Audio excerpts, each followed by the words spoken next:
What is up, guys? Welcome back to the channel.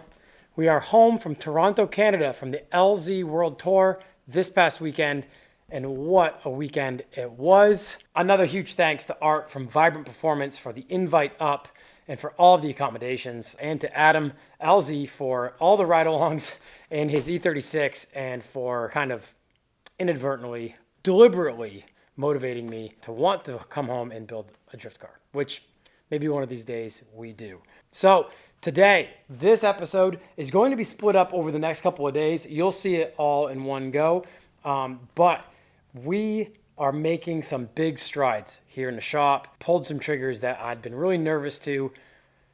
Any money I spend on this shop goes right into my own personal cars. As you guys know, I don't work on anyone else's cars. So between running my laser machine for commission work, this doesn't really make me any money until I finish a car and sell it. And the YouTube channel isn't exactly a giant channel. So this is for sure 100% a passion project.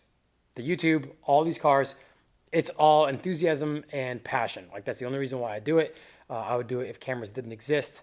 Certainly if YouTube did not exist. But this is a huge video for me. I finally pulled the trigger on a CNC plasma table. As some of you guys may know, Prime Weld sponsored the shop back a while ago and sent me one of their Cut 60 plasma units. I'd already purchased their Cut 50 to just have a freehand plasma cutter here in the shop. Now that I'm building my own shop out and not working in my father's shop back in New Hampshire, they saw that I was working with the Cut 50 and wanted to send me the Cut 60. So now that I've got two units here, the Cut 60 has a CNC plasma port on it, so I can run a machine through it. And I thought, well, I've already got a massive part of a plasma table already here in the shop, might as well buy a table. So that's what I did. It got delivered while we were in Toronto. We were on our way flying to Toronto on Thursday last week when it got delivered. So huge shout out to my friend Tyler Freeland, who lives right down the street. He's basically my neighbor. He came up and got all this stuff inside for me while we were gone, since this was a pretty big investment for the shop, for me at least. Now that we're trying to focus more full throttle on this project, I needed things like the CNC plasma table. I needed the tubing bender. We're going to be using a lot of these components on that project. So most of you guys may have seen this machine around on the market. There's a lot of YouTube content about this machine. This is the Langmuir Crossfire Pro, but as I mentioned, it's an investment for someone like me nonetheless. So here's a quick side tangent. You guys know that junk Toyota Camry that's here in my yard, which isn't mine. And this is my friend Andy's shop house that I rent out here in Chattanooga. There's a junk car here, this Toyota Camry. You've seen it in all the clips in the last 2 years on the channel of anything that's been filmed outside. It's a friend of Andy's. They blew the motor. Andy did them a favor and went and got them with his trailer, unloaded it here 6 years ago, and there it's sat. So now that I rent this place out, this thing has been nothing but in the way and nothing but an eyesore. So I've got my handy little hitch mount winch set up, got some air in the tires, and pulled it out of its hole that it had sunken into. And I finally, hesitantly listed it on Marketplace for free. You could probably imagine the floodgates that opened when you list a car for free. So I've got some young kid coming. I kind of went through the messages to make sure I knew who I was talking to. I didn't want just anyone showing up here. So yeah, some young kids coming to pick this thing up, haul it away. That winch setup has been a huge help for both on the trailer and obviously on the truck. I mean, I can just mount this to the back of the truck if I want to just pull something out. Unfortunately, that spot is going to be taken back up with Andy's CRX. It's back here on like the junk side of the house. He doesn't have room for that at his house. So that is going to go over here, and the lawnmower somewhere, that's Andy's old junk lawnmower. And I'm going to build a 10-foot by 8-foot shed right here, right down in this little loading dock section of the shop. It'll face that way. It'll be nice and tucked out of the way because I've got to clear all this space out for the CNC table. So I'm trying to get all this stuff kind of sorted out.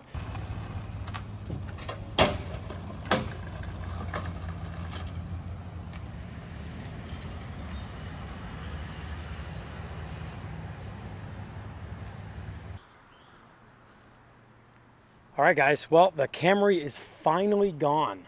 That little trailer is Andy's as well. Really hoping to convince him to take that out of here too, just to free up some space here. I'd like to not have to keep my open trailer down there in the grass. But next step is cleaning all this up. Don't know what he's gonna want to do with that mower. the second 1962 1000 SP with the 1960 that I'm building, the chassis, motor and drivetrain. So gonna have to tuck this somewhere. Might be able to get away with putting it up in here a little bit.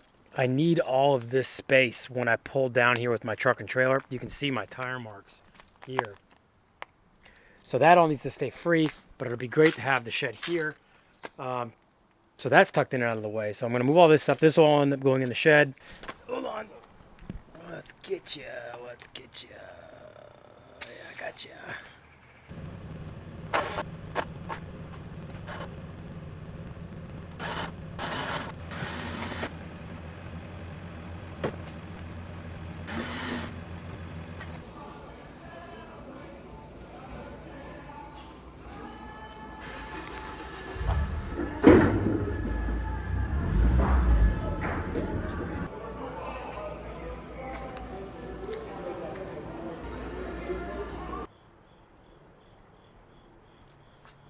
All right, guys, back home with the haul. Got some 10-foot pressure-treated 2x4s, some 8-foot pressure-treated 2x4s, 3 sheets of pressure-treated 23/32. I don't know why they call it that now, basically 3/4, and a 10-foot by 8-foot metal shed. It's not the shed that I preferred, but these are almost $200 cheaper than the same footprint metal sheds that Home Depot sells. So if you're looking for a 10-foot by 8-foot metal shed that doesn't come with a floor, you got to build a wooden floor. At least down here, Lowe's is the one, because I think it was $6.99 for the Home Depot one, and it was about $5.29 for the one at Lowe's. So that's the one I picked up. Gonna pull all the lumber out. We'll clean this up one more time, and we'll start framing, and then pull all the pieces of the shed out and figure out how hard it is to assemble that shed.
Guys, next morning, got the deck all done last night. I'm stoked on it. Have 4 skids underneath, and the end ones are bridging the studs and the end caps. Although I'd really like to manual this thing. Actually, you know what?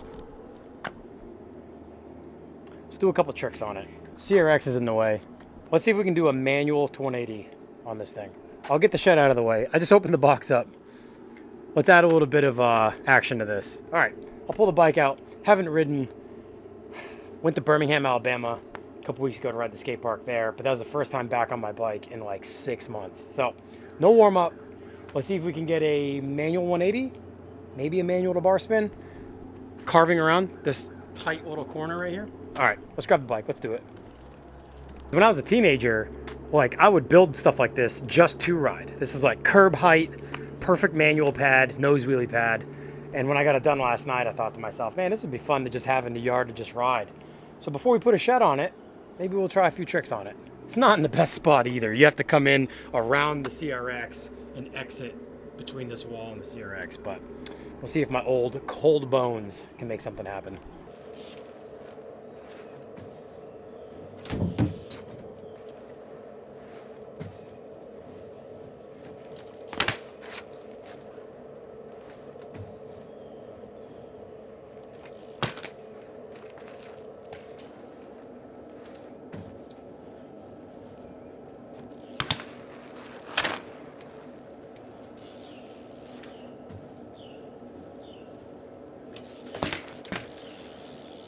All right, let's build a shed.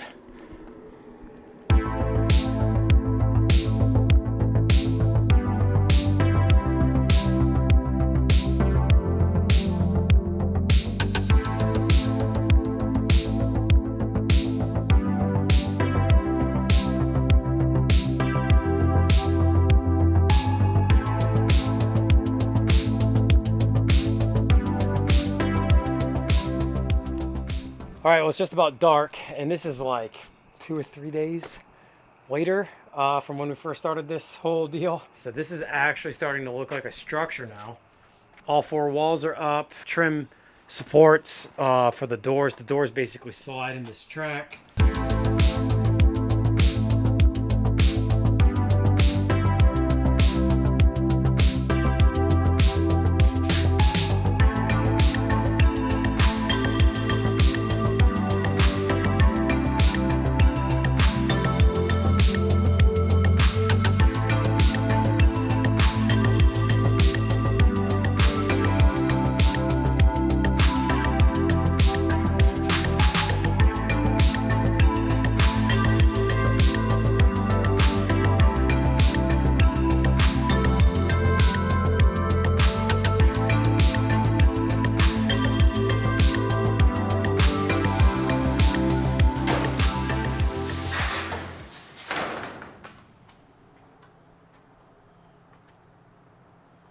All right, guys, well, we finally got the shed done.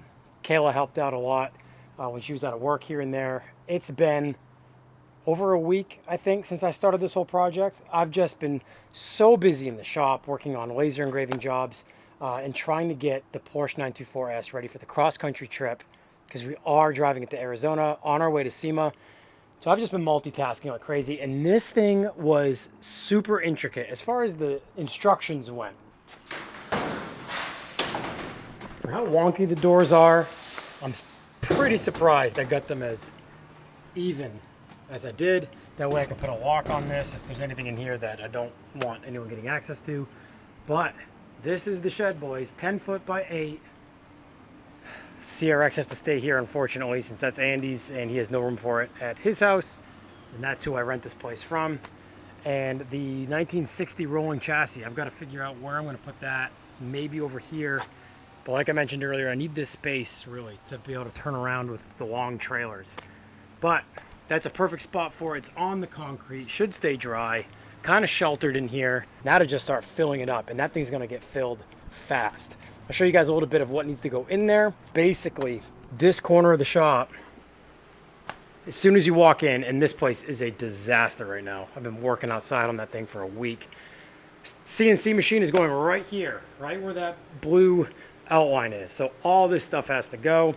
Obviously, stock supporter, bandsaw, those are going to go elsewhere, but auto union doors, probably this motor, which means I got to build a ramp up into the shed, pressure washer, just shovel, some hand tools, probably the bead blaster since I don't have a tire machine in here. Just a handful of stuff that I don't need in here, but I need under cover. So gonna clean this stuff out. In the next episode, at least an upcoming episode, we'll be finally building the CNC table. Gonna finally start going through these boxes, make sure I've got everything. But that's gonna do it for this episode, guys. Thank you so much for watching. There's just so many of these episodes that I almost feel like I have to do because otherwise I wouldn't have an upload for the week. So I feel like I'm in this nebulous or the growing pains of the channel where I'm trying so hard to build this shop out, or just the shop. And unfortunately, a lot of those steps require building tooling or building cover, storage, all that sort of stuff. And I'm not at a point yet where 2 to 5 days a week, we're in here building cool stuff. Between all this stuff, I mean, that's all the content I want on the channel, whether or not we're traveling, going to a show, or building something custom. That's what I want all the content on this channel to be. But when you're doing everything yourself or you're building a shop out and this is your, your job basically, you guys are going to come along and see everything that I have to do in the shop. I don't document everything on the laser machine for my commission work, but every now and then I'll spill some of that in. But that's it, guys. Shed is built finally. We've got 2.5 weeks, almost 3 weeks before we leave on the cross-country trip with the 924S. Can't wait to see you guys out there. Dallas, Wednesday the 25th, probably at BMP Tuning. Address and time and all that coming soon. Phoenix, Arizona, to be determined where, probably at the same In-N-Out that we held the Governor's Club meet at in 2019 on that cross-country trip. Then on to SEMA. More news on all that soon. Remember to follow me on Instagram. That's where I'll be posting most of that information. I try my best to leak all of that info here on the YouTube channel as well. But I want to thank you guys so much for watching. Remember to like, comment, and subscribe to the channel. I set a huge goal for 2023 for the channel to hit 20,000 subscribers. Not sure if we're going to hit that mark, but we just crossed 16,000 at the beginning of October now.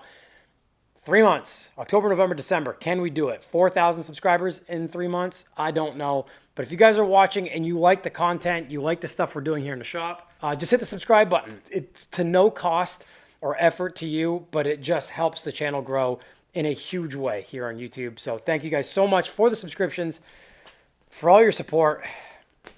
We'll see you in the next episode. We're going to be putting the CNC machine together or working on the Porsche. I don't know.